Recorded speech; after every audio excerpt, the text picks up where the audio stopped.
As the first battery electric vehicle in the Lexus North American portfolio, the RZ was a pretty solid effort when it first came to market back in 2022. Well, for 2026, Lexus is giving it its first significant refresh, and it's pretty comprehensive. We're talking about more power, more range, and a new flagship model called the RZ 550e F Sport. So today I'm actually here in Plano, Texas at the Toyota HQ Confidential event. And now that we're finally seeing the new RZ in the sheet metal, let's go ahead and take a detailed first look.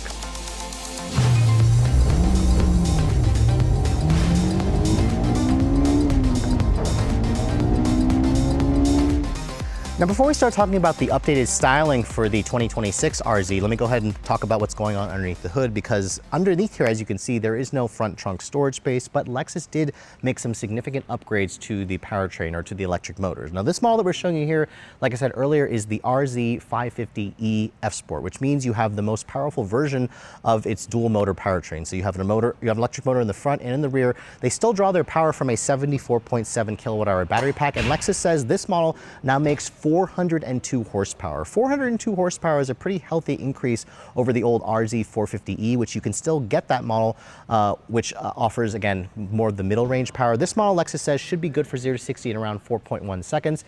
And while the company doesn't have official EPA range figures, they have improved significantly. Because remember, the old RZ, basically, if you guys got the all-wheel drive version, topped out at around 196 miles. This model here, the 550e F Sport more specifically, gets up to 225 miles. However, if you guys go for an RZ 300e with the front wheel drive or the single motor configuration, you'll now get up to 300 miles. The 450e with all-wheel drive can now do around 260 miles. So that's around a 25% increase in the range. Lexus also says they've improved the fast charging capability as well. This now will go from 10 to 80% in around 30 minutes. It now has an 11 kilowatt onboard charger. So that's a big upgrade versus the level 2 that you had previously, which was 7.7. And then over here, if you want to follow me to this side, you can see this is where the charge port door is. And as you can also see, Lexus has now adopted the NAC plug here. So this is now basically grants you access to some Tesla superchargers, or not some, a lot of Tesla superchargers.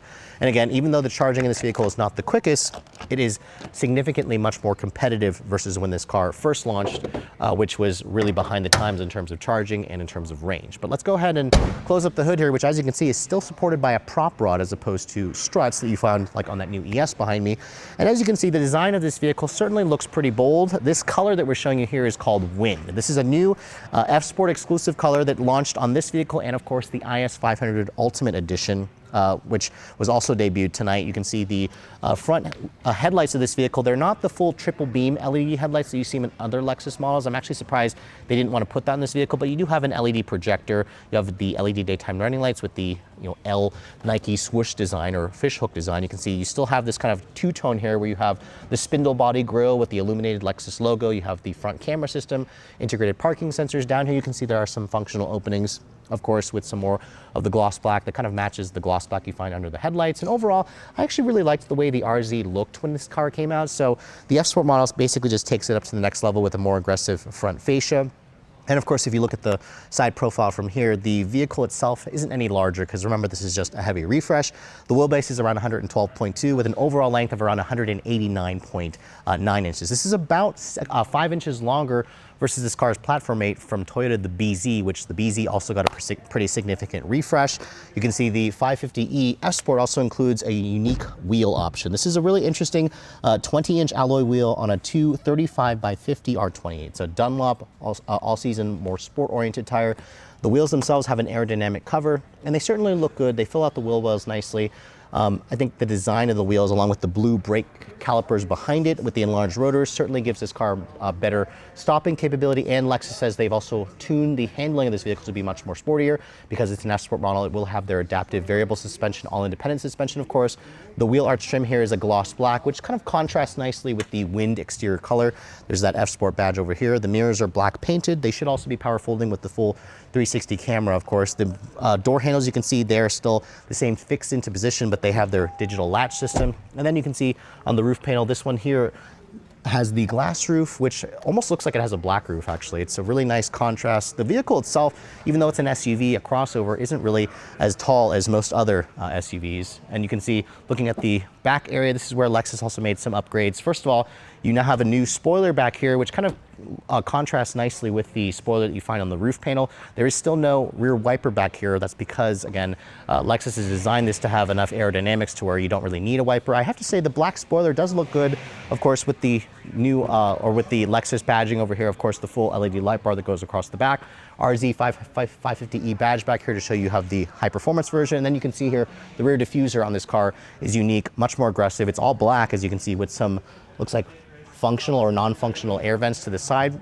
But overall, I think this car is still relatively attractive. I think the 550E definitely takes it up to the next level. Now, in terms of the cargo area, this model here, I don't have the final cargo figures, but it should be pretty similar to a regular RZ, which I believe had just around 28 cubic feet of storage space, was expanded to just under 50 cubic feet of space. If you open up the cargo area here, you can see there's actually a pretty deep underfloor storage. So this is good because there's no front trunk, but overall, if you guys want more space, this is where, again, some competitors are a little bit larger, but I think as Lexus's first EV, it certainly had a pretty decent amount of cargo space.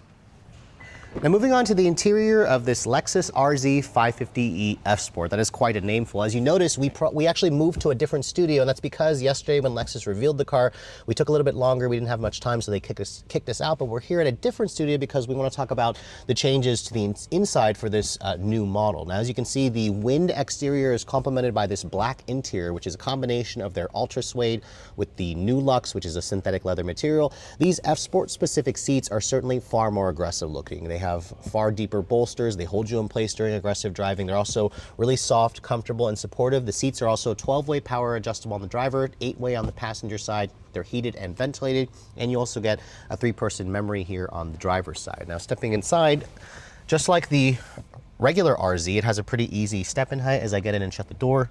The door has a nice solid sounding thunk. Remember, this is built on the eTNGA architecture. Now, here's the key fob for the vehicle. As you can see, it's the current Lexus key fob with intelligent access. You have your usual buttons here for lock, unlock, power liftgate, and then a panic function. I believe Lexus also offers their digital key functionality. And here's another benefit about filming the next day is I actually did get the key so we can turn on the car and show you guys the rest of the electronics. Now, as you can see as well, the interior hasn't really changed compared to the pre-refresh model in terms of the tech. Now, this is kind of where I think Lexus should have done something, because now in the new BZ, we have that, you know, larger 14-inch display. Here in the RZ, you also get a 14-inch display, but it has a far more integrated look.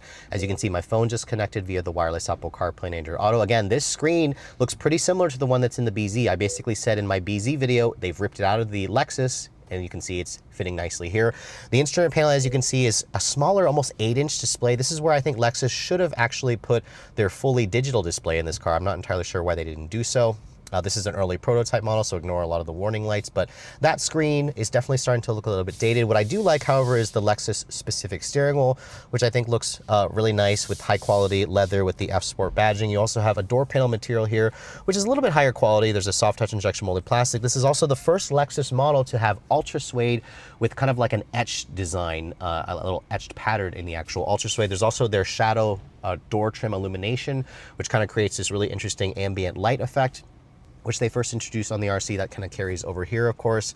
And then you also notice there are these paddles on the wheel because there's a new button here that says M mode. Now, what's interesting about the M mode is it's basically Lexus's version of virtual shifting. So if you engage that M mode and you start using the paddles, I believe, this vehicle will actually mimic shifts. It'll create a virtual sound. So if you guys have seen our review on the Hyundai Ioniq 5N, this is kind of Lexus's interpretation of that. I'll be very curious to drive it at some point, because remember, this model has over 400 horsepower, and it also has, I forgot to mention earlier, a slightly larger 77 kilowatt hour battery pack versus the 74.7. The rest of this center console area, as you can see, pretty straightforward stuff. You have some aluminum trim here. There's a wireless phone charging pad here, which fits my iPhone 16 Pro Max nicely. Although I am surprised the BZ has dual wireless chargers, which the Lexus only has a singular wireless charger. So not entirely sure why that is the case. You have your 3 USB-C charging ports there. This controls the shifter for the 1-speed reduction gear transmission, which also allows you to basically pull up the backup camera. As you can see, it'll do a full 360 perimeter scan, which is, you know, not really a useful view there, but it's nice how Lexus kind of gives you, again, the full 360 camera, and you can also kind of zoom in into that. The graphics and quality isn't the best, but it certainly still looks pretty modern. The center console, as you can see here, has some more of that synthetic leather material, new Lux, and then you can open that up. You can see it actually opens up from both sides. It's a relatively good sized center console area. It also opens up from the the driver's side as well. There's a little bit of storage underneath here where this is kind of like a floating center console design, which is nice. The air vents also have a traditional look and feel to them where you can open and close them via these little tabs, which is nice. There's a head-up display as well, which is not something you get in the BZ. And then in terms of the materials, on the dashboard, you can see there's a soft touch injection molded plastic. There's some more like gray plastic here. This little area here should be where the glove box is, but instead there's an available knee heater here, a radiant heater. So there is no glove box for this vehicle. But I have to say, for a Lexus, this is kind of where the RZ will leave you a little bit disappointed. There's not really any wood. I don't really see much in terms of real alloy trim aside from maybe this material here. But this was an opportunity for Lexus to make this interior feel more like the RX, which has a really nice interior, versus this interior feels nice, but it's also not that much nicer than what you get in the upgraded BZ. Now, above me, as you can see here, this is their dynamic sky roof panel. So it has a panoramic glass roof, although there's a little piece of interior material here which intersects and breaks apart the view. If you push this button, you can actually frost and defrost this at the touch of a button, which is definitely a cool feature, but it doesn't open up to vent air, which would be nice. You also have some ambient lighting here, kind of a woven material there for the headliner. You also have an auto dimming rearview mirror with a digital camera function. It's a relatively straightforward in terms of its operation. The seats are also comfortable and supportive, but overall, the interior hasn't really changed much aside from the different seats and seat material and the M mode, which I'm looking forward to driving some point later this year. Now, hopping into the backseat area of the RZ, this is where, again, you're gonna find a little bit more space versus the Toyota BZ, but it's also not class-leading space. You can see the backseat area has the typical bench seat, which allows you to fold it down and create a near flat load floor, although there is this little slight hump there. And then if you want, you can also recline the seat ever so slightly. So that's gonna make those longer road trips for adults a little bit more comfortable in this vehicle. As I get in, you can see this is pretty much my driving position. And Lexus says you have around 37.5 inches of legroom, which is a pretty decent amount. The floor is almost completely flat. Good foot space underneath here. And you also have your usual features such as rear seat air vents, 2 USB-C charging ports, just 3 level heated seats along with a 12-volt 120-watt power outlet there, which is nice. No cooled seats back here. You also have storage cubbies, and then the material quality basically carries over where you have, you know, the soft touch materials here, the ultra suede with the etching, which looks nice.